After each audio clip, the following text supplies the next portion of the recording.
Mister Shubham करके हैं, उन्होंने क्वेश्चन पूछा है कि nice work, keep it up, thank you Shubham ji. Sir, if we accept payment term 30% advance and 70% on copy of bill of lading, can fraud buyer make fake original bill of lading from our copy BL? And from that fake BL, if we take delivery of goods and refuse 70% payment, is it possible or happening? Guide, thank you. बहुत अच्छा question पूछा है शुभम जी, कि उनका question ऐसा है कि अगर मैं 30% एडवांस और 70% against fax of bill of lading की पेमेंट उनके फाइनल करता हूँ, 30% मेरे पास आ गया और मैंने एक्सपोर्ट कर दिया, और बाकी का जो 70% पेमेंट है, राइट, उसको मैंने स्कैन कॉपी बीएल दे दी है, आप चेक कर लो, क्या वो उसके कलर प्रिंट निकाल के ऐसा कुछ करके वो क्लियरेंस कर सकता है? दोस्तों, ये नहीं पॉसिबल है, पहली बात समझ के चलो, क्योंकि सिर्फ आपने उसका फ्रंट पेज भेजा हुआ है, बिल ऑफ lading के अंदर उसका बैक पेज भी होता है, मेड वेरी क्लियर। और जो शिपिंग लाइन होती है वो उनकी रिस्पॉन्सिबिलिटी है कि उसको वेरीफाई करना कि ये फेक है या जेन्युइन है। तो ये डर दूर करो कि ऐसा कुछ होता है। जेन्युइनली अगर आपने बायर के ऊपर एक्सरसाइज की हुई है, अगर आपने उसका प्रॉपर वेरीफाई किया हुआ है और उसका सारा वेरिफिकेशन करने के बाद उसके साथ अगर आप काम कर रहे हो, तो कभी ये केस होना ही नहीं है।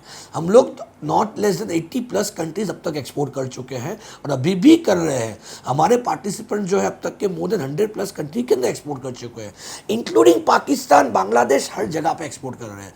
वहाँ पे भी कभी ऐसा केस नहीं है, क्योंकि उनको एक सिस्टम सिखाई गई है कि किसी भी बायर के साथ काम करते हो उसको पहले वेरीफाई करो, उसको जेन्युइनली चेक करो कि पहले वो कहाँ कहाँ पे है और कैसा कैसा कर रहा है। ऐसा कुछ भी केस होता है, अगर आपने उसकी प्रॉपरली, अगर समझो, मैं फिर भी मानता हूँ कि आपका ऐसा कोई केस हुआ कि उसने डमी करवा लिया, तो भी अगर आपने उसको वेरीफाई करवाया हुआ है और जिस एसोसिएशन के अंदर भी उसने बेसिकली रजिस्टर करवाया हुआ है, वहाँ की अपनी इंडियन एम्बेसी को भी लिखोगे तो they will speak with them कि ऐसा कैसे हुआ। क्योंकि आइडियली शिपिंग लाइन की ये रिस्पॉन्सिबिलिटी होती है कि जब तक उनके पास ओरिजिनल बिल ऑफ lading नहीं आती है तब तक वो हैंड ओवर नहीं कर सकते हैं।